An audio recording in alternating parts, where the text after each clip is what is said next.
મિત્રો, અગાઉ આપણે ટાઈપ્સ ઓફ સેન્ટેન્સીસ અંતર્ગત આપણે વાક્યના 4 પ્રકારો શીખેલા હતા અને એ વિરામચિહ્નોને આધારે શીખેલા હતા.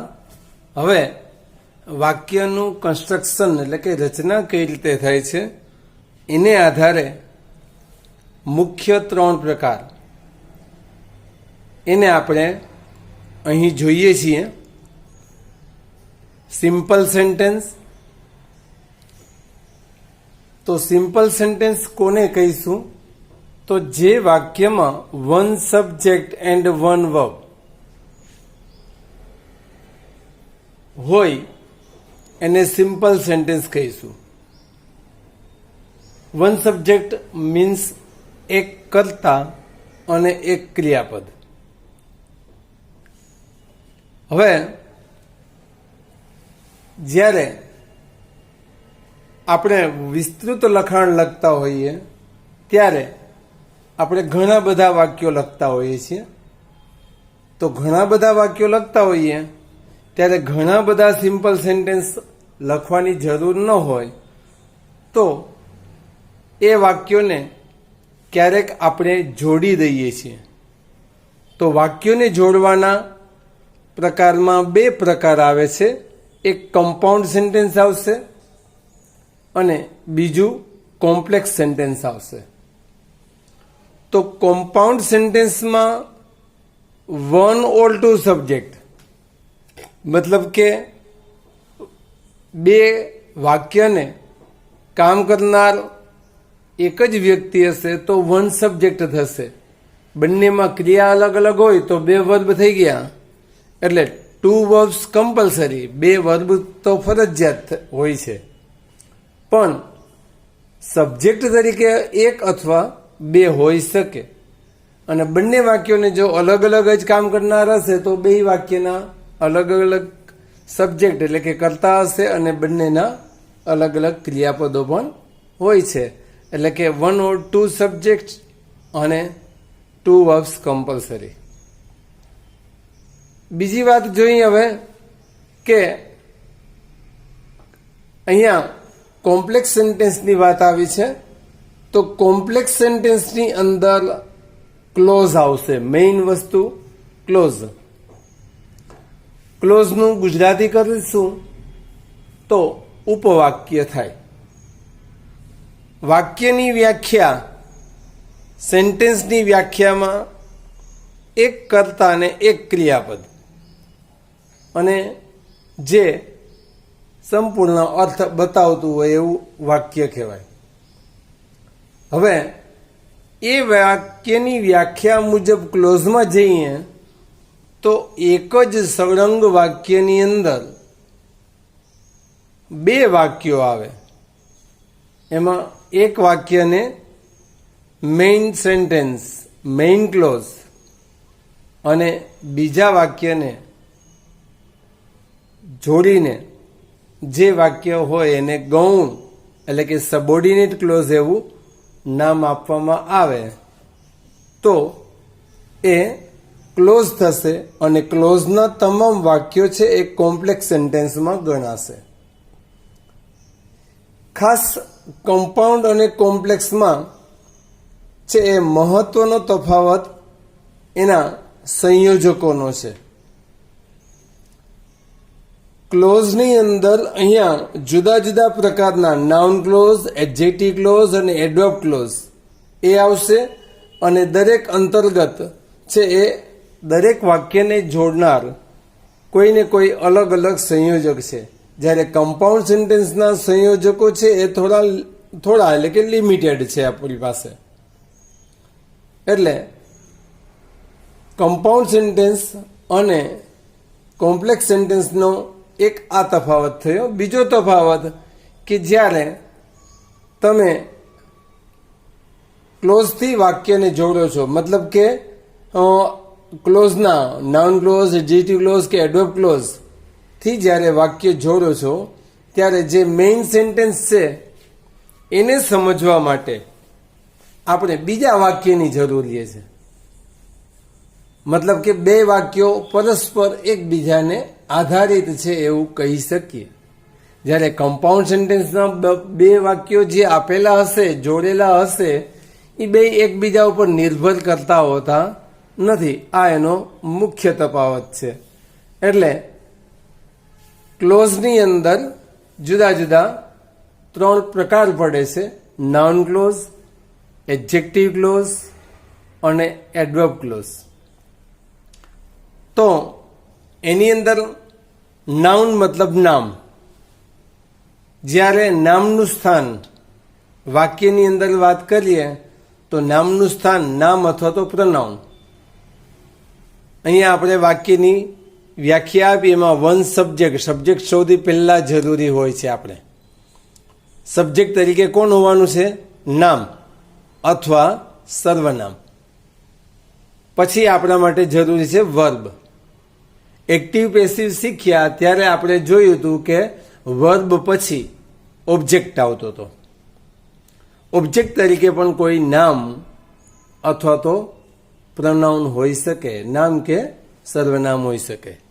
તો આવા નાઉન કે પ્રનાઉનની જગ્યાએ જો આખું વાક્ય આપી દેવામાં આવે અને એને સમજવા માટે બીજું સબોર્ડિનેટ ક્લોઝ, ગૌણ વાક્ય આપવામાં આવે તો એને નાઉન ક્લોઝ કહીશું. એના ઉદાહરણો પછીથી આપણે વિગતે જોઈશું. બીજો ક્લોઝ છે એ એડજેક્ટિવ ક્લોઝ.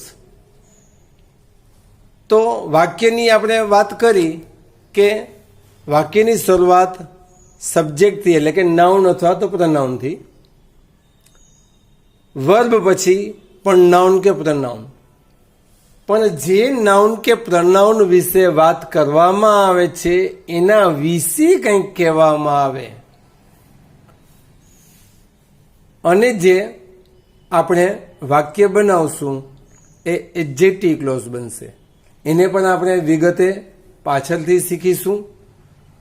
અને ત્રીજો પ્રકાર છે એ એડવર્બ ક્લોઝ. વર્બ મતલબ ક્રિયાપદ. અહીંયા છે એ વર્બ આપેલું, one subject one verb. Verb ના અર્થમાં જેમ હમણાં મેં વાત કરી કે એડજેક્ટિવ માટે નાઉન અથવા પ્રનાઉનને માટે જો કંઈ કહેવામાં આવે તો એ એડજેક્ટિવ ક્લોઝ થશે. તો વર્બ એટલે ક્રિયાપદ અને ક્રિયાના માટે કંઈ કહેવામાં આવે તો એ એડવર્બ એટલે કે ક્રિયા વિશેષણ થશે. અને ક્રિયાના અર્થમાં વધારો કરવા માટે એક આખું વાક્ય મૂકવામાં આવે તો એને એડવર્બ ક્લોઝ કહેવાય. હવે અહીંયા આપણે એડવર્બ ક્લોઝના જુદા જુદા પ્રકારો લઈને આપણે આગળ વધીશું. પણ આપણે આટલી બધી વસ્તુની જરૂર શાના માટે પડે છે એને પણ સાથે સમજી લઈએ. તો મિત્રો, તમને પ્રેસી રાઇટિંગ આવે છે, જે ફકરો આપેલો હોય 100 કે 150 શબ્દનો ફકરો આપેલો હોય છે અને એનું તમારે સંક્ષેપીકરણ કરવાનું હોય છે. એ ફકરાને 1/3 ભાગનો કરવાનો હોય છે.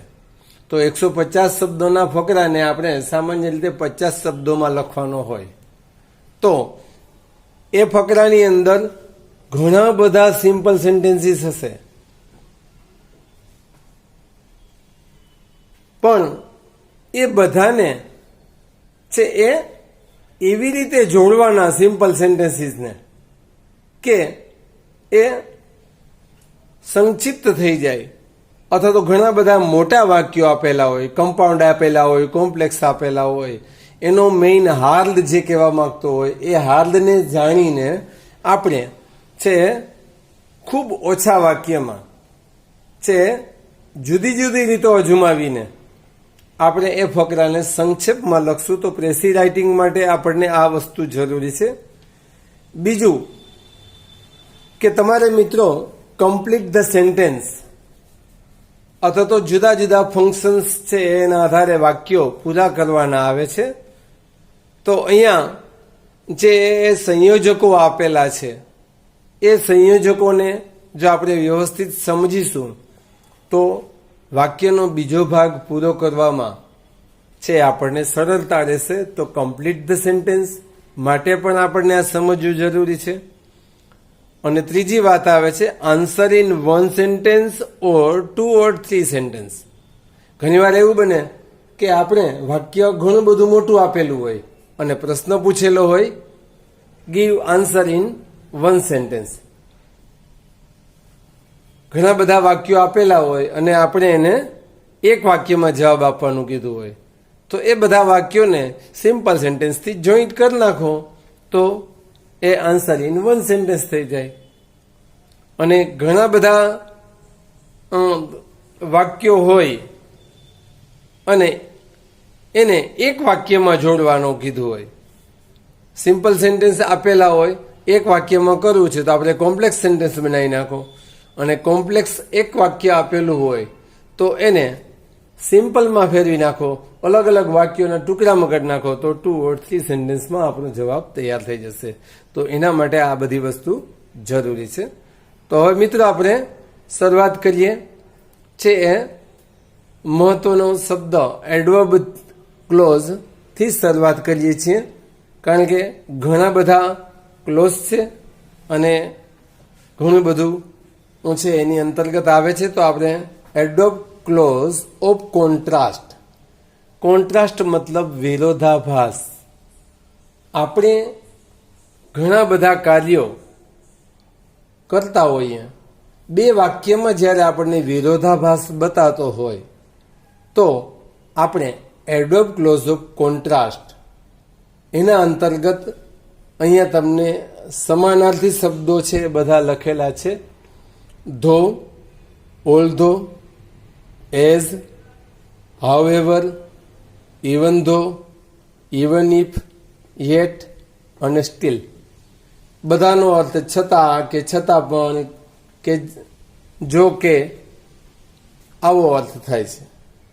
અને આ બધા શબ્દો 1, 2, 3, 4, 5, 6, 7 ને 8 આ 8 શબ્દોથી માંથી કોઈ પણ એક શબ્દથી તમે જે વાક્ય બનાવશો તો એ એડવર્બ ક્લોઝ ઓફ કોન્ટ્રાસ્ટ થશે.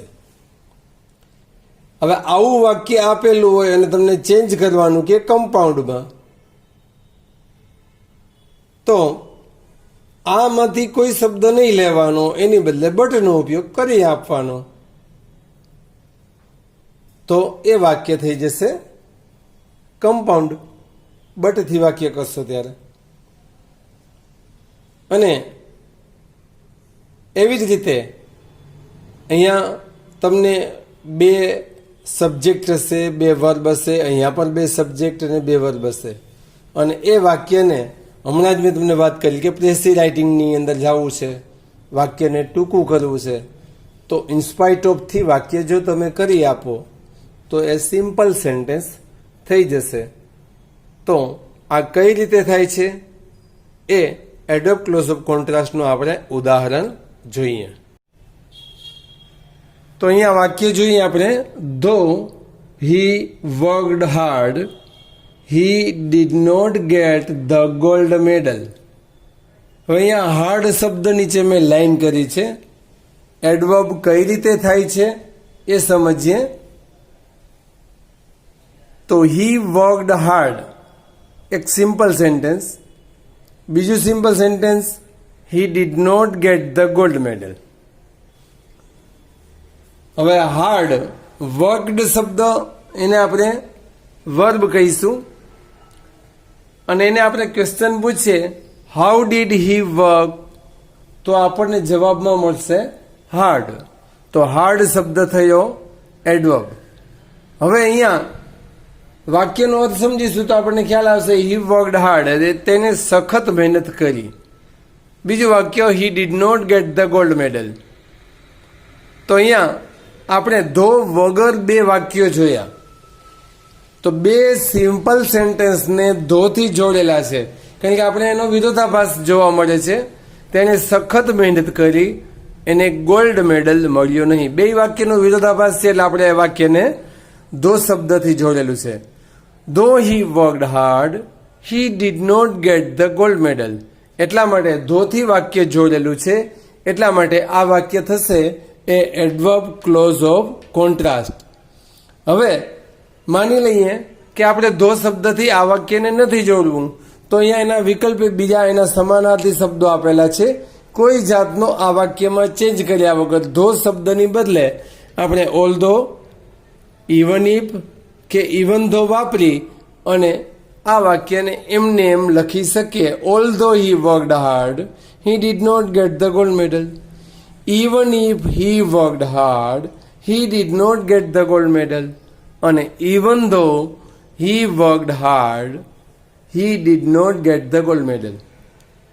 હવે આ જ વાક્યને બીજી રીતે બીજા શબ્દથી ટ્રાય કરીએ. એડવર્બ શબ્દને આપણે પહેલેથી ઓળખી લીધો છે. હાઉ ડીડ હી વર્ક, તો કે જવાબમાં મળે છે હાર્ડ.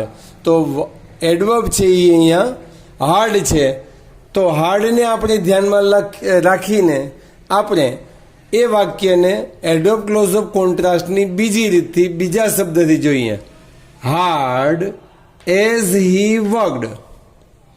હાર્ડ એડવર્બને સૌથી પહેલા લઈ અને એઝનો ઉપયોગ કરીએ, વાક્યનો અર્થ કોઈ રીતે બદલાશે નહીં. બીજું વાક્ય તો સેમ જ રહેશે, he did not get the gold medal. ત્રીજી રીત, હાઉએવર પછી હાર્ડનો ઉપયોગ કરો, એડવર્બનો ઉપયોગ કરી અને પછી આપણે એ વાક્યને he worked, he did not get the gold medal. તો અહીંયા એ એડવર્બ ક્લોઝ ઓફ કોન્ટ્રાસ્ટની અલગ અલગ રીત જોઈએ. હવે બીજા બે શબ્દો છે એવા જ, હી વર્કડ હાર્ડ, કોમા. કોમા બહુ મહત્વની જરૂરી વિરામ ચિહ્ન છે, કારણ કે એ જ આ વાક્યને એડવર્બ ક્લોઝ ઓફ કોન્ટ્રાસ્ટ બનાવે છે. તો yet he did not get the gold medal. Yet, comma અને યેટ આ બંને બે બહુ જરૂરી છે અને જેથી આ વાક્ય છે એ એડવર્બ ક્લોઝ ઓફ કોન્ટ્રાસ્ટમાં બદલી જાય છે. યેટની બદલે અહીંયા તમે બીજો શબ્દ સ્ટીલ પણ વાપરી શકો છો. વાક્યમાં કોઈ તફાવત ફેરફાર અર્થમાં થતો નથી. He worked hard, still he did not get the gold medal. હવે આ જ વાક્યને કમ્પાઉન્ડમાં કરવા માટે યાદ રાખજો મિત્રો, કમ્પાઉન્ડ સેન્ટેન્સની વાત કરીએ છીએ. માત્ર યેટ અથવા તો સ્ટીલ જ્યાં આવેલું છે એની બદલે બટ વાપરી લેવાનું છે. કોમાની કોઈ જરૂર નથી. He worked hard but he did not get the gold medal. તો આ વાક્ય થઈ ગયું આપણું કમ્પાઉન્ડ. બે અલગ અલગ વાક્યોને અલગ અલગ રીતે જોડીએ છીએ. ધોથી, ઓલ્ધોથી, ઇવન ઇફથી, ઇવન ધોથી, યેટથી, સ્ટીલથી, એઝથી કે હાઉએવરથી. તો એ બે વાક્યોને જોડવાથી એડવર્બ ક્લોઝ ઓફ કોન્ટ્રાસ્ટ, આ શબ્દોથી જોડશું તો એડવર્બ ક્લોઝ ઓફ કોન્ટ્રાસ્ટ થશે. બટથી જો એ વાક્યને જોડીશું તો એ કમ્પાઉન્ડ થશે. આપણા બે વાક્યો અલગ અલગ કયા હતા? He worked hard, he did not get the gold medal. આ બે વાક્યો અલગ અલગ હતા. હવે એ વાક્યને આપણે સિમ્પલમાં બદલાવવું છે. તો સિમ્પલમાં બદલાવવા માટે આ વાક્યને શું કરીશું? તો આ વાક્યનું સિમ્પલ સેન્ટેન્સ બનાવવા માટે જે શબ્દ though, as, however, yet, but, still, although, even if કે ઇવન ધો એનો સમાનાર્થી શબ્દ છે ઇન્સ્પાઇટ ઓફ. એનો ઉપયોગ કરીશું તો આપણે સિમ્પલ સેન્ટેન્સ બનાવી શકીશું.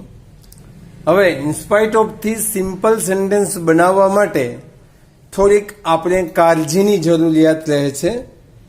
તો એ કાળજી આપણે શું લેવી પડશે એને આપણે જોઈએ. તો ઇન્સ્પાઇટ ઓફ પછી એક રિલેટિવ પ્રોનાઉન હોવું જોઈએ. વાક્યમાં આપેલું ધો પછી આપણે હી આપેલો છે. માની લો કે અહીંયા નામ આપેલું હોય તો નામને આપણે એપોસ્ટ્રોફી એસ આપીશું અને નામ ન આપેલું હોય અને પ્રોનાઉન આપેલું હોય તો જે પ્રોનાઉન આપેલું હોય એનું રિલેટિવ પ્રોનાઉન એટલે કે આઈ આપેલું હોય તો માય, વી આપેલું હોય તો અવર, યુ આપેલું હોય તો યોર, હી આપેલું હોય તો હીઝ, સી આપેલું હોય તો હર, ધેય આપેલું હોય તો ધેર. પછી જે વર્બ આપેલું હોય એ વર્બને આઈએનજી લગાડશો એટલે એ વર્બનું નાઉન થઈ જશે. અથવા જો કોઈ વર્બનું નામ છે બની શકે એમ હોય તો પણ ચાલે. અહીંયા વર્ક શબ્દને આપણે આઈએનજી લગાડેલું છે. કદાચ વર્ક શબ્દને આપણે નામ તરીકે પણ વાપરીએ તો અહીંયા આ આઈએનજી છે એને આપણે દૂર કરી દઈએ તો પણ ચાલે. પણ આ આઈએનજી દૂર કરતી વખતે આપણે ધ્યાન શું રાખવું પડે તો કે વર્ક હાર્ડ છે એની બદલે હાર્ડ વર્ક શબ્દ લેવો પડે. એટલે આ વાક્યને આપણે બે રીતે કરી શકીએ, in spite of his hard work અથવા in spite of his working hard.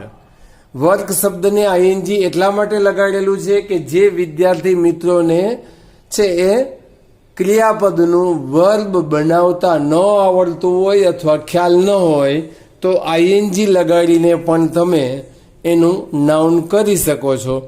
પછી જે એડવર્બ વાપરેલું છે એને વાપરો એટલે એ વાક્ય સિમ્પલ થઈ જશે.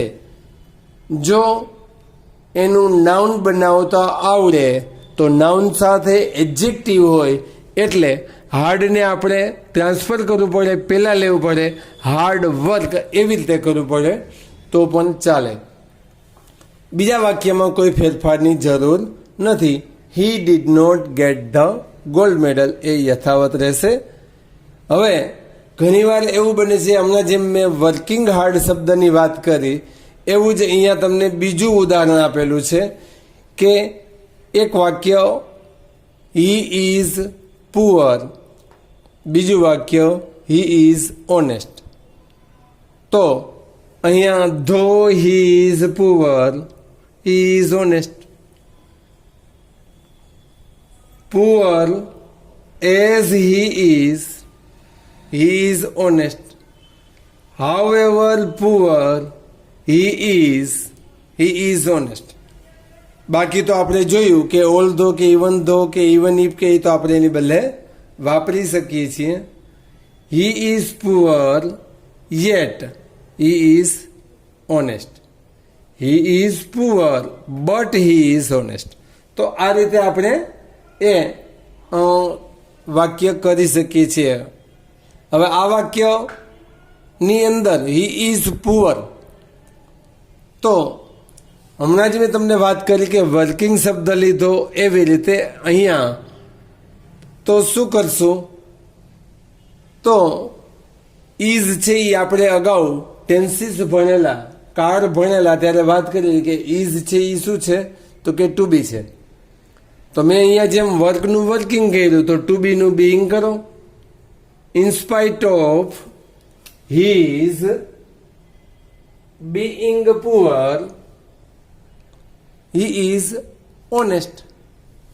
જો તમને ફરી વાર વાત કરું છું કે જો તમને નામ બનાવતા ન આવડે તો આ પદ્ધતિ અનુસરવાની છે કે જે વર્બ આપેલું હોય એને આઈએનજી આપો. એટલે અહીંયા રિલેટિવ પ્રોનાઉન હીઝ વાપર્યું હીનું, અને પછી ઇઝ હતો વાક્યમાં, હી ઇઝ પુઅર વાક્યમાં ઇઝ હતો, ઇઝ છે એ ટુ બીનું ફોર્મ છે તો અહીંયા બીઈંગ શબ્દ લીધો અને પછી પુઅર શબ્દ એમને એમ લીધો.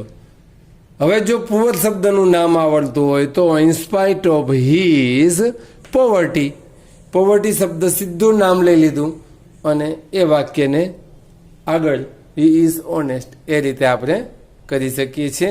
તો આ રીતે આપણે એડવર્બ ક્લોઝ ઓફ કોન્ટ્રાસ્ટ એનું કમ્પાઉન્ડ કઈ રીતે થાય અને સિમ્પલ કઈ રીતે થાય એ જોયું. હજી આપણે આગળ છે એના પછીનો પ્રકાર શીખીએ છીએ, એ શીખવાના છીએ એડવર્બ ક્લોઝ ઓફ રિઝલ્ટ. જે રીતે આપણે એડવર્બ ક્લોઝ ઓફ કોન્ટ્રાસ્ટની વાત કરી હતી એડોબ એટલે શું એ તો આપણે તમને ત્યારે સમજાવાઈ ગયું. તો હવે રિઝલ્ટ મતલબ પરિણામ, અને સાથે સાથે આપણે એડોબ ક્લોઝ ઓફ રીઝન બે સાથે લઈએ છીએ, કારણ કે રીઝન એટલે કારણ, કારણ અને પરિણામ બંને એકબીજા સાથે આધારિત હોય છે. એટલે આપણે એડોબ ક્લોઝ ઓફ રિઝલ્ટ અને એડોબ ક્લોઝ ઓફ રીઝન બંનેને સાથે સાંકળી લઈએ છીએ. સામાન્ય થોડો ઘણો તફાવત થતો હોય છે. જ્યારે એના વાક્યો બનાવીએ છીએ ત્યારે એ સામાન્ય કારણ બતાવતું વાક્ય આગળ હોય તો પરિણામ બતાવતું વાક્ય પાછળ હોય છે, અને પરિણામ બતાવતું વાક્ય આગળ હોય તો કારણ બતાવતું વાક્ય પાછળ હોય છે. એટલે એ બંનેને આપણે અહીંયા સાથે લીધા છે. એડોબ એટલે શું એની આપણી ચર્ચા થઈ ગઈ છે, એટલે હવે આપણે એના ચર્ચામાં આપણે છે ડીપમાં નથી જતા. તો હવે એડોબ ક્લોઝ ઓફ રિઝલ્ટ માટેના શબ્દોને આપણે પહેલાં જોઈ લઈએ. તો સો ધેટથી કે સચ ધેટથી વાક્યને આપણે જોડીએ. અહીંયા વચ્ચે ટપકા ટપકા કરવાનો હેતુ એ છે કે સો કે સચ પછી વચ્ચે કોઈક એડવર્બ આવવું જરૂરી છે, અને એ વાક્યને આપણે ધેટથી જોડીએ, અથવા તો એના સમાનાર્થી ઇન ઓર્ડર ધેટ થી જો વાક્યને જોડશું તો એ આપણું બનશે એડોબ ક્લોઝ ઓફ રિઝલ્ટ. અને એવી જ રીતે રીઝન એટલે કારણ કે તો સો ધેટ અને ઇન ઓર્ડર ધેટ એના સમાનાર્થી જેવું, સમાનાર્થી તો ન જ કહી શકીએ કારણ કે રિઝલ્ટ અને રીઝન. બીકોઝ એટલે કારણ કે, સિન્સ એટલે પણ ને કારણે કે એને લીધે, અને એઝ એટલે પણ ને કારણે કે એને લીધે. ખાસ એઝ શબ્દમાં ધ્યાન રાખવાનું છે આપણે. એઝ છે એ કોન્ટ્રાસ્ટમાં પણ વપરાય છે, અને એઝ છે એ અહીંયા રિઝલ્ટમાં પણ રીઝનમાં પણ વપરાય છે. એટલે એના ભૂલ ન થાય એ આપણે ધ્યાન રાખવાનું છે. હવે આ વાક્યને એડોબ ક્લોઝ ઓફ રિઝલ્ટ કે રીઝનના વાક્યને કમ્પાઉન્ડમાં ફેરવવા માટે માત્ર સો અથવા એનો સમાનાર્થી શબ્દ છે ધેરફોર, એનાથી જો આપણે વાક્યને જોડીશું તો એ વાક્ય છે એ કમ્પાઉન્ડ સેન્ટેન્સ થઈ જશે. અને આના વાક્યોને એટલે એડોબ ક્લોઝ ઓફ રિઝલ્ટ કે એડોબ ક્લોઝ ઓફ રીઝનના વાક્યોને જુદા જુદા અહીંયા છે વાક્યો ફ્રેઝ આપેલા છે, શબ્દ સમૂહો આપેલા છે. બીકોઝ ઓફ એટલે ને કારણે કે એને લીધે, ડ્યુ ટુ એટલે પણ ને કારણે કે એને લીધે, ઓવિંગ ટુ એટલે પણ ને કારણે કે એને લીધે, અને ઓન એકાઉન્ટ ઓફ એટલે પણ ને કારણે કે એને લીધે. બીજા બે શબ્દો વિથ એ વ્યૂ ટુ ના હેતુથી, ઇન ઓર્ડર ટુ ના હેતુથી, અને ઇન ઓર્ડર ટુની બદલે ઇન્ફિનિટિવ એનો પણ ઉપયોગ કરીને આપણે છે એ એડોબ ક્લોઝ ઓફ રિઝલ્ટ અથવા તો એનું જે રીતે કમ્પાઉન્ડ બને છે તો એડોબ ક્લોઝ ઓફ રિઝલ્ટના કે કમ્પાઉન્ડના, એડોબ ક્લોઝ ઓફ રીઝનના કે કમ્પાઉન્ડના વાક્યને સિમ્પલમાં કઈ રીતે ફેરવવું એની પદ્ધતિ હવે આપણે જોઈએ ઉદાહરણ સાથે. ઉપરના વાક્યમાં જ મતલબ કે એડોબ ક્લોઝ ઓફ કોન્ટ્રાસ્ટના વાક્યમાં જે વિરોધાભાસ હતો એમાં એક સામાન્ય ફેરફાર કર્યો. અહીંયા આપણે he did not get the gold medal, અહીંયા આપણે ડીડ નોટ શબ્દને દૂર કરીને ગોટ શબ્દ ઉમેરીને આપણે એડોબ ક્લોઝ ઓફ રીઝન અને કોન્ટ્રાસ્ટ એ બંને સાથે શીખીએ. હવે આપણે અગાઉ જોઈ ગયા કે એડોબ ક્લોઝ ઓફ રીઝનમાં છે બીકોઝ, સિન્સ અને એઝનો ઉપયોગ કરી શકીએ છીએ. તો અહીંયા પેલા એડોબ ક્લોઝ ઓફ રીઝનનું વાક્ય જોઈએ. He got the gold medal because he worked hard. તો અહીંયા બીકોઝ વાપરીને આપણે એડોબ ક્લોઝ ઓફ રીઝનનું વાક્ય બનાવ્યું. એ જ વાક્યને આપણે છે એ જ્યારે સિન્સથી બનાવવું હોય તો એ વાક્યમાં આપણે જ્યાં બીકોઝ વાપર્યો છે એ જ પાર્ટને આપણે આગળ લઈ જવાનો છે. બીજો કોઈ તફાવત નથી કરવાનો. અહીંયા તમે જુઓ છો એમ આ ભાગ છે એ આપણો બીકોઝ થી હી વર્કડ હાર્ડ, આટલો ભાગ આપણે આગળ લઈ જઈશું અને આ બીકોઝ શબ્દને દૂર કરી દઈશું અને એની બદલે આપણે સિન્સ નો ઉપયોગ કરી દેશું. તો since he worked hard he got the gold medal. વાક્યનો પ્રકાર એક જ રહેશે. વાક્યને આગળ પાછળ કરવાથી બીજો કોઈ ફેરફાર એમાં થતો નથી, એટલે એ adverb clause of reason જ રહેશે. હવે સિન્સની બદલે એઝ પણ તમે વાપરી શકો. As he worked hard he got the gold medal. એમાં પણ કોઈ જાતનો ફેરફાર નહીં થાય. હવે આપણે આ જ વાક્યને એડોપ ક્લોઝ ઓફ રિઝલ્ટ થી જોઈએ. જ્યારે આપણે એડોપ ક્લોઝ ઓફ રિઝલ્ટ સમજવાની વાત કરી ત્યારે મેં વાત કરી હતી કે સો સચ અને પછી વચ્ચે ટપકા ટપકા મતલબ કે ત્યાં તમારું એડવર્બ આવશે. તો એ કઈ રીતે થાય છે જોઈએ. હી વર્કડ સો હાર્ડ ધેટ. સો અને ધેટ એની વચ્ચે આપણે હાર્ડ એડવર્બને લેવું પડશે. એટલે એ છે એ આ પ્રકારે વાક્ય થઈ જશે. અને પછી he got the gold medal. So અને ધેટની વચ્ચે આપણે અહીંયા એડવર્બ લીધું. હવે સો અને ધેટની વચ્ચે આપણે જેમ એડવર્બ લેવાય છીએ એમ અહીંયા સો ની જેમ સચને વાપરીએ છીએ. પણ સચમાં એક નિયમ છે કે સચ પછી સામાન્ય રીતે એ આર્ટિકલ આવવો જરૂરી હોય છે. તો એ આર્ટિકલ આવે છે એટલે અહીંયા તમને મેં બે રીત બતાવી છે. He worked in such A way. Hard શબ્દને જો ન જરૂરી હોય તો ન લખીએ તો પણ ચાલે, અને હાર્ડ શબ્દને જો આપણે લેવો હોય તો આર્ટિકલ એ આવે છે એટલે એનો મતલબ કે એના પછી કંઈક નામ હોવું જરૂરી છે. તો સચ એ હાર્ડ વે અથવા in such A way. Way શબ્દ સીધો લઈ લેશું તો હાર્ડની જરૂર નહીં રહે, અને હાર્ડ શબ્દ લેવો જ હોય તો હાર્ડ પછી વેને લઈશું. પછી that he got the gold medal. He worked hard in order that. So that, such that અને એનો જ સમાનાર્થી in order that. He got the gold medal એમ પણ કહી શકીએ, અથવા he could get the gold medal. તો આ રીતે થશે આપણું એડોપ ક્લોઝ ઓફ રિઝલ્ટ. હવે એને આપણે કમ્પાઉન્ડમાં કઈ રીતે છે એ ફેરવવું એ જોઈએ.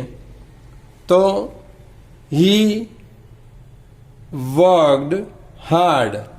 અહીંયા સો ધેટ હતું એને દૂર કરી દીધું. હી વર્કડ હાર્ડ સો, માત્ર સોનો જ ઉપયોગ કર્યો છે. He got the gold medal અથવા he could get the gold medal. સોની બદલે મિત્રો આપણે છે એ ધેરફોરને પણ વાપરી શકીએ છીએ. એટલે એ સો કે ધેરફોર એનાથી કોઈ વાક્યના પ્રકારમાં ફેર નથી પડતો. He worked hard therefore he got અથવા તો he could get the gold medal. હવે જે રીતે આપણે ઇન્સ્પાઇટ ઓફ મતલબ કે એડોપ ક્લોઝ ઓફ કોન્ટ્રાસ્ટમાં જે વાત કરી હતી કે એના ઇન્સ્પાઇટ ઓફ પછી રિલેટિવ પ્રોનાઉન હોવું જોઈએ, એમ અહીંયા બીકોઝ ઓફ પછી છે એ રિલેટિવ પ્રોનાઉન હોવું જોઈએ. તો ઇન્સ્પાઇટ ઓફમાં જેમ વાત કરી હતી કે જો વાક્યમાં નામ વાપરેલું હોય તો નામને એપોસ્ટ્રોફી વાપરવાનો, અને નામ ન વાપરેલું હોય અને પ્રનાઉન આપેલું હોય તો આઈનું માય, વીનું અવર, યુનું યોર, હીનું હિઝ, સીનું હર, ધૈનું ધૈર. તો અહીંયા વાક્યમાં હી હતું એટલે because of his hard work જેમ અહીંયા વર્કિંગ હાર્ડ હતું એમ પણ અહીંયા કરી શકીએ છીએ. In spite of his working hard, જેમ અહીંયા હતું એમ because of his working hard પણ ચાલે અને હાર્ડવર્ક પણ ચાલે. બીજા વાક્યને કાંઈ તફાવત પડશે નહીં. He got the gold medal અથવા he could get the gold medal. With a view to, અંગ્રેજી ભાષામાં આ એક શબ્દ અપવાદરૂપ કહીએ તો કહી શકાય કે ટુ પછી ક્રિયાપદને આઈએનજી લાગે છે. વિથ એ વ્યૂ ટુ, હવે વિથ એ વ્યૂ ટુ પછી હંમેશા આપણે આઈએનજીની જ જરૂર રહે છે. એટલે આપણે ગોટ શબ્દનું મૂળ શબ્દ ગેટ લઈને આઈએનજી લગાવેલું. Getting the gold medal. He worked hard.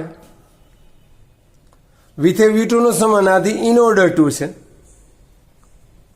તો he worked hard in order to get the gold medal.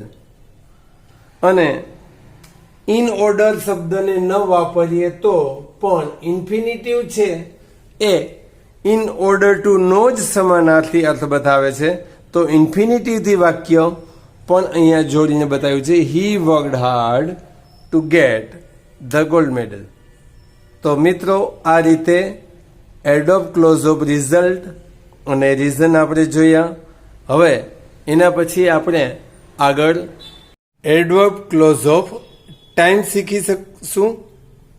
Adverb clause of ટાઈમની અંદર ટાઈમ બતાવતા શબ્દો when, while, till, until, before, after, since, as soon as, no sooner then, hardly અથવા તો સ્કેર્સલી van. એને આટલા શબ્દોનો એમાં સમાવેશ થાય છે. નો સુનર પછી એક વાક્ય આખું આવશે, ધેન પછી એક આખું વાક્ય આવશે. અને એ જ રીતે હાર્ડલી વેન કે સ્કેર્સલી વેન. હાર્ડલી પછી એક આખું વાક્ય આવશે અને વેન પછી એક આખું વાક્ય આવશે. સ્કેર્સલી પછી પણ એક વાક્ય આવશે અને વેન પછી પણ એક વાક્ય આવશે. હવે અહીંયા નો સુનર ધેનનો જ્યારે આપણે ઉપયોગ કરીશું તો નો સુનર પછી વાક્યના કાળ મુજબ ડુ, ડઝ કે ડીડનો ઉપયોગ થશે. જ્યારે હાર્ડલી અથવા સ્કેર્સલીનો ઉપયોગ કરીશું ત્યારે તેના પછી કાળ મુજબ હેવ, હેઝ કે હેડનો ઉપયોગ થશે. આવા વાક્યોને આપણે એન્ડથી જોડી શકીએ છીએ અને એને જો સિમ્પલ બનાવવા હોય તો પરફેક્ટ પાર્ટિસિપલનો ઉપયોગ કરીને આપણે એ વાક્યોને છે એ જોડી અને સિમ્પલ સેન્ટેન્સ બનાવી શકીએ છીએ. તો મિત્રો, એને હવે આપણે ઉદાહરણ સાથે જોઈએ. Van the peon rang the bell, the students left the class. હવે અહીંયા આપણે એડવર્બ ક્લોઝ ઓફ ટાઈમ જોઈએ છીએ. તો ટાઈમ બતાવતા શબ્દો છે એ આની અંદર સામેલ થશે. તો અહીંયા વાક્યની શરૂઆતમાં જે શબ્દો વાપરેલા છે when, no sooner, hardly, after, before, since, તો આ બધા શબ્દો છે ટાઈમ બતાવતા છે. આ સિવાય અહીંયા પણ એઝ સુન એઝ, સ્કેર્સલી, અન્ટિલ અને ટીલ, આ બધા પણ એડવર્બ ક્લોઝ ઓફ ટાઈમ બતાવે છે. બધા એકબીજાની બદલે વપરાય છે પણ દરેક એકબીજાની બદલે જ્યારે આપણે વાપરતા હોઈએ ત્યારે ક્યારેક સામાન્ય વાક્ય રચનામાં તફાવત કરવાનો જે છે, મોટે ભાગે દરેક વાક્યનો અર્થ સરખો જ રહેતો હોય છે. થોડો ઘણો વાક્ય રચનાનો ફેર કરીએ તો સામાન્ય અર્થ બદલાતો હોય છે પણ રચના છે બધી એક પ્રકારની થતી હોય છે. તો આપણે જોઈએ van the peon rang the bell the students left the class. કહેવાનો ભાવ એ છે કે પટાવાળાએ ઘંટ વગાડ્યો ત્યારે વિદ્યાર્થીઓ વર્ગ છોડી ગયા. વેનની બદલે આપણે એઝ સુન એઝ વાપરશું તો પણ કોઈ જાતનો ફેરફાર કરવો નહીં પડે. વેનની બદલે એઝ સુન એઝ મૂકીને વાક્ય બોલી લઈએ. As soon as the peon rang the bell the student left the class. વાક્ય રચના સેમ રહેશે, કાર્ડનો કોઈ ફેરફાર નહીં કરવો પડે. બીજી વાક્ય રચના જોઈએ. વેનની બદલે નો સુનર મૂકીએ તો નો સુનર પછી આપેલું વાક્ય જો ભૂતકાળનું હશે તો ડીડ મૂકવાનું આવશે. જો ભૂતકાળનું વાક્ય નહીં હોય તો વાક્યના નામ કે સર્વનામ મુજબ ડુ કે ડઝની જરૂર પડશે. તો અહીંયા આપેલું વાક્ય રેંગ એટલે ભૂતકાળનું છે, તો નો સુનર પછી ડીડનો ઉપયોગ કરવો પડશે. તો નો સુનર ડીડ ધ પ્યુન. હવે આપણે જ્યારે સાદો ભૂતકાળ સમજ્યા હતા ત્યારે વાત હતી કે ડીડ વાપરીએ ત્યારે રેંગ ભૂતકાળનો શબ્દ છે અને ડીડે ભૂતકાળ છે, તો એક વાક્યમાં બે ભૂતકાળ ભેગા ન થાય. તો ભૂતકાળના ક્રિયાપદને મૂળ ક્રિયાપદમાં લાવવું પડશે. એટલે અહીંયા રિંગ કરેલું છે, ring the bell then the students left the class. અહીંયા મિત્રો એક વસ્તુ બીજી વધારાની યાદ રાખવાની છે. નો સુનર અને ધેન આ બે શબ્દોની જોડી છે. નો સુનર પછી એક વાક્ય આવશે અને બીજું વાક્ય ધેન પછી આવશે. આને ખાસ ધ્યાનમાં રાખવાનું છે. એ જ રીતે આગળનું વાક્ય જોઈએ. હાર્ડલી હેડ ધ પ્યુન રંગ ધ બેલ. હાર્ડલી પછી જેમ નો સુનરમાં વાત કરી કે આપેલું વાક્ય જો ભૂતકાળનું હોય તો અહીંયા નો સુનરમાં ડીડ મૂકવું પડે, તો એમ અહીંયા હાર્ડલી પછી હેડ મૂકવું પડે. જો આપેલું વાક્ય છે એ ભૂતકાળનું ન હોત તો આપણે હેવ કે હેઝનો ઉપયોગ કરવાનો રહે. તો હાર્ડલી હેડ ધ પ્યુન રંગ ધ બેલ. હેડ કરેલું છે એટલે પૂર્ણ ભૂતકાળ થાય, એટલા માટે રેંગનું અહીંયા રંગ કરવું પડે છે. બીજા વાક્યમાં કોઈ ફેરફાર કરવાનો નહીં રહે. When the students left the class. No સુનરની જેમ અહીંયા પણ એક વસ્તુ યાદ રાખવાની છે. નો સુનર સાથે જેમ ધેન વપરાય એમ હાર્ડલી સાથે વેન વાપરવું કમ્પલસરી હોય છે. હવે અહીંયા બીજી એક વસ્તુ પણ અહીંયા એ યાદ રાખવાની છે કે હાર્ડલીની બદલે તમે સ્કેર્સલી વાપરશો તો પણ વાક્યમાં કોઈ ફેરફાર નહીં થાય. તો સ્કેર્સલી હેડ ધ પ્યુન રંગ the bell van the students left the class. હવે આપણે આગળ વધીએ તો આફ્ટરનો ઉપયોગ કરીએ. આફ્ટર ધ પ્યુન હેડ રંગ ધ બેલ.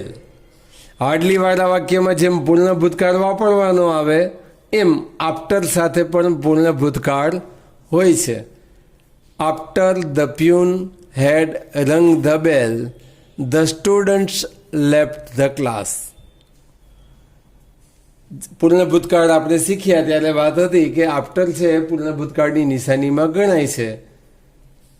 તો અહીંયા પણ એ જ રીતે આપણે આ વાક્યની અંદર છે પૂર્ણ ભૂતકાળ લઈને બીજા વાક્યને એમને રહેવા દીધેલું છે. Before the peon rang the bell the students had not left the class.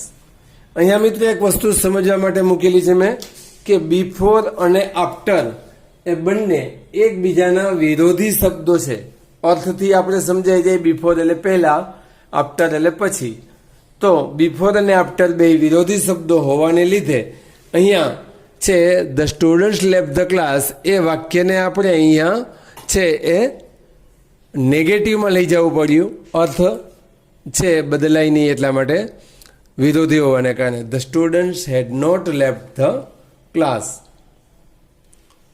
એટલે બિફોરનું વાક્ય છે સાદા ભૂતકાળનું હોય, બીજું વાક્ય પૂર્ણ ભૂતકાળનું હોય. આપણે પૂર્ણ ભૂતકાળમાં આ વાત શીખી ગયા હતા.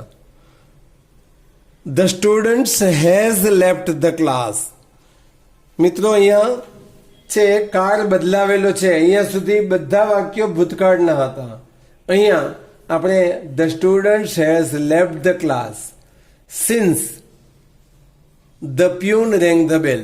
સિન્સ શબ્દ છે એ પૂર્ણ વર્તમાન કાળની નિશાની છે, એટલા માટે આપણે આગળનું વાક્ય છે એ પૂર્ણ વર્તમાન કાળમાં લખેલું છે હેઝ લેફ્ટ, જ્યારે સિન્સ સાથે આપણે સમય બતાવીએ છીએ, કારણ કે વેન સાથે when the peon rang the bell એ સમય બતાવતું જ ક્લોઝ છે, એટલે સિન્સ સાથે સાદો ભૂતકાળનું વાક્ય રહેશે, પણ સિન્સ છે એ પૂર્ણ વર્તમાનની નિશાનીઓને કારણે આપણે અહીંયા the student has left the class એવી રીતે આપણે વાક્ય બનાવેલું છે. મિત્રો, અહીંયા સુધીના દરેક વાક્યો છે એ એડોપ્ટ ક્લોઝ ઓફ ટાઈમના છે. દરેક વાક્ય કોમ્પ્લેક્સ સેન્ટેન્સ બનાવે છે. હવે જેમ અહીંયા બિફોર વાપરેલું હતું એમ બિફોરની બદલે અન્ટિલ અને ટીલ પણ વાપરી શકીએ છીએ. બિફોરની બદલે અન્ટિલ વાપરીએ તો until the peon rang the bell the students had not left the class. સામાન્ય રીતે એવો નિયમ છે કે મોટેભાગે નેગેટિવ સેન્ટેન્સ હોય તો અન્ટિલનો ઉપયોગ થાય છે, પણ કદાચ આપણે ટીલ વાપરીએ તો પણ વાક્યમાં કંઈ ભૂલ રહેતી નથી, વાપરી શકાય છે. પણ વધારે પસંદગી નકાર વાક્ય હોય તો અન્ટિલની કરવામાં આવે છે. Till the peon rang the bell the students had not left the class એ રીતે પણ આપણે વાક્ય કરી શકીએ છીએ. હવે બીજી વાત, એડોપ્ટ ક્લોઝ ઓફ ટાઈમમાં એક બે વાક્યો પૂરતી વાત કરીએ. એક વેન વાળું વાક્ય, એક આફ્ટર વાળું વાક્ય અને એક બિફોર વાળું વાક્ય.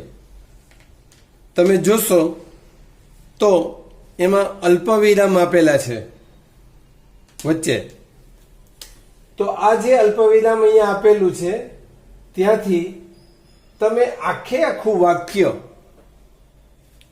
ફરીથી બોલું છું, વેન વાળું વાક્ય, બિફોર વાળું વાક્ય અને આફ્ટર વાળું વાક્ય, જ્યાં અલ્પવિરામ વાળો ભાગ આપેલો છે એ આખો ભાગ when the peon rang the bell એ એક ભાગ.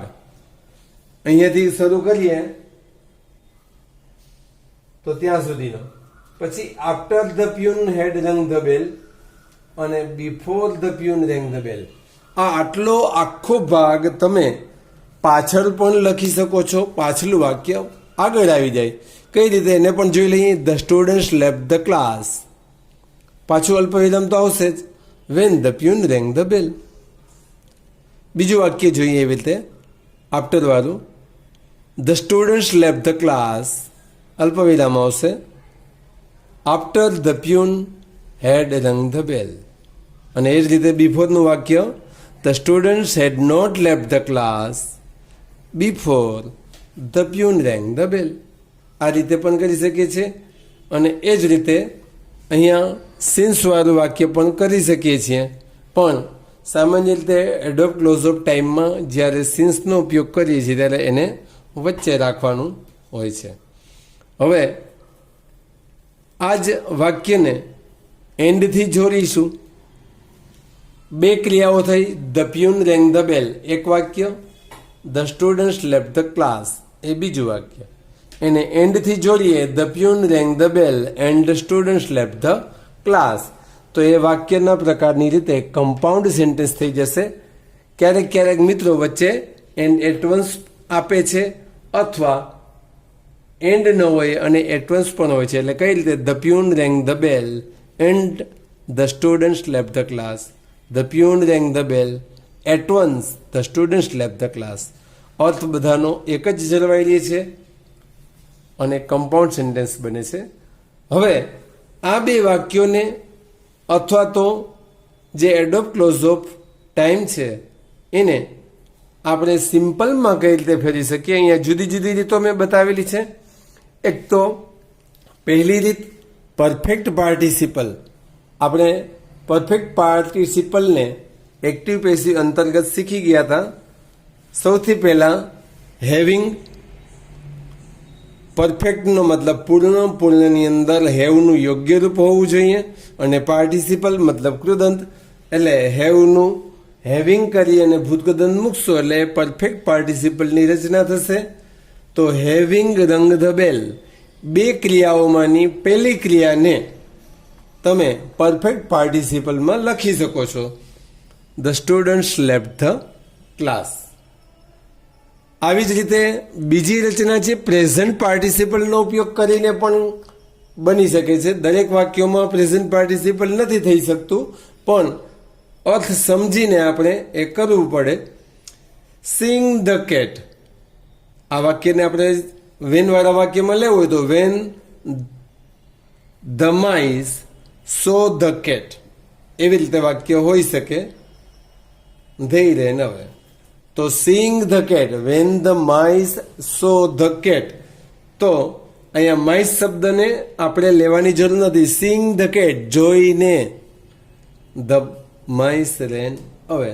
આ રીતે પ્રેઝન્ટ પાર્ટિસિપલના ઉપયોગથી પણ તમે છે સિમ્પલ સેન્ટેન્સ બનાવી શકો છો. હવે જે રીતે આપણે અહીંયા આફ્ટર અને બિફોર પછી આખું વાક્ય સમજો ખાસ કે બિફોર અને આફ્ટર પછી સબ્જેક્ટ તરીકે ધ પ્યુન હતું, પછી હેડ રંગ અથવા તો રેંગ એ વર્બના રૂપમાં હતું. પણ જો સબ્જેક્ટ નહીં આપીએ તો બિફોર અને આફ્ટર આ બંને શબ્દો એવા છે કે એના પછી આવતું ક્રિયાપદ. બિફોર અને આફ્ટરને પ્રિપોઝિશન પણ કહી શકાય છે. એટલે પ્રિપોઝિશન પછી આવતું ક્રિયાપદ છે એ પ્રેઝન્ટ પાર્ટિસિપલ હોય છે. તો પ્રેઝન્ટ પાર્ટિસિપલની જે રીતે આ રચના કરી એ જ રીતે તમે અહીંયા પણ કરી શકો છો કે after ringing the bell the students left the class. અને આપણે મિત્રો આગળ જોઈ ગયા એમ આફ્ટર અને બિફોર બંને વિરોધી શબ્દો છે. એટલે અહીંયા સામાન્ય ફેરફારથી વાક્ય છે before ringing the bell the students had not left the class. આ રીતે તમે એ વાક્યોને સિમ્પલ સેન્ટેન્સમાં કન્વર્ટ કરી શકો છો. મિત્રો અહીંયા હજી આ ભાગ ઘણો બધો છે. આને આપણે પાર્ટ 1 કરી અને અહીંયા પૂરો કરીએ છીએ. પાર્ટ 2 પણ હજી આનાથી હું આના જેટલો જ બને એમ છે. એટલે છે પાર્ટ 2ની અંદર હજી એક એડવર્બ ક્લોઝ ઓફ મેનર બાકી રહે છે, એ પણ લઈશું. અને ત્યાર પછી એની સાથે આપણે રિલેટિવ એડવર્બ તરીકે નાઉન અને એડજેક્ટિવ ક્લોઝ એ બંને પણ એની સાથે લેવાના છીએ. અને રિલેટિવ પ્રનાઉન છે એની સાથે પ્રિપોઝિશન અને પ્રિપોઝિશન વગર અને એક કન્ડિશનલ સેન્ટેન્સ ઇફ કે અનલેસથી પણ વાક્ય જોડી શકાય છે. તો આ બધું હજી ઘણું બધું લાંબુ બને છે. એટલા માટે આપણે અહીંયા અત્યાર સુધીમાં આપણે 4 પાર્ટ જોયા આ એક વિડીયો અંતર્ગત. Adverb clause of contrast, adverb clause of result, adverb clause of reason, adverb clause of time. હવે માત્ર એક ભાગ રહે છે એડવર્બ ક્લોઝ ઓફ મેનર. એને પાર્ટ 2માં જોઈશું. અને ત્યાર પછી રિલેટિવ એડવર્બનો ઉપયોગ, કન્ડિશનલ સેન્ટેન્સ ઇફ અનલેસનો ઉપયોગ છે કોમ્પ્લેક્સ સેન્ટેન્સ અંતર્ગત જોઈશું. Thank you.